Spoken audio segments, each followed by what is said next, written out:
রাজাপুরে গ্রামের পিছিয়ে থাকা মানুষকে বিনামূল্যে চিকিৎসা সেবা দিতে ২ কোটি টাকা ব্যয়ে দাতব্য চিকিৎসালয় প্রতিষ্ঠা করা হয়েছে।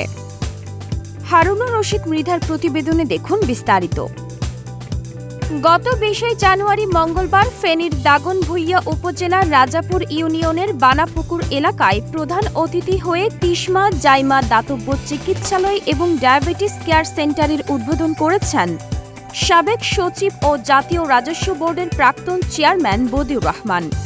তিসমা জাইমা দাতব্য চিকিৎসালয় ও ডায়াবেটিস কেয়ার সেন্টারের প্রধান পৃষ্ঠপোষক এম তাহেরউদ্দিন জানিয়েছেন, দাতব্য চিকিৎসালয়ে প্রতিদিন সকাল ১০টা থেকে বিকেল ৫টা পর্যন্ত ২ জন কনসালটেন্ট, ২ জন মেডিকেল অফিসার এবং অন্যান্য কর্মকর্তাদের সমন্বয়ে বিনামূল্যে চিকিৎসাপত্র এবং ঔষধ প্রদান করা হবে।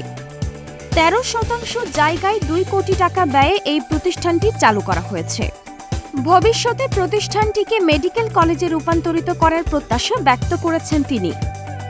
তিসমা জাইমা দাতব্য চিকিৎসালয় ও ডায়াবেটিস কেয়ার সেন্টারের প্রতিষ্ঠাতা চেয়ারম্যান এম তাহেরউদ্দিনের সভাপতিত্বে উদ্বোধন অনুষ্ঠানে বিশেষ অতিথি ছিলেন শিশু বিশেষজ্ঞ অধ্যাপক ডাক্তার বিজয় কৃষ্ণ দাস, দাগনভূঞা উপজেলা স্বাস্থ্য কর্মকর্তা ডাক্তার সোহরাব আল হোসেন, সাংবাদিক আবু তাহের, ফেনী বেসরকারি হাসপাতাল ও ডায়াগনস্টিক সেন্টার ও নার্স অ্যাসোসিয়েশনের আহ্বায়ক আব্দুল মোতালেব হুমায়ুন, সদস্য সচিব হাফিজুর রহমান, বন্ধুর বন্ধনের প্রধান পৃষ্ঠপোষক নাজমুল করিম ভূঁইয়া সুমন।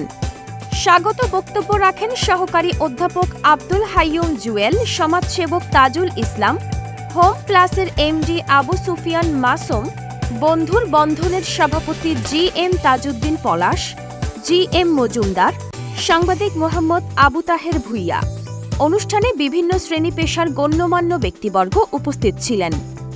এ সময় প্রতিষ্ঠানটির সফলতা কামনা করে দোয়া পরিচালনা করেছেন প্রতিষ্ঠানটির স্বপ্নদ্রষ্টা সমাজসেবক তাজুল ইসলাম।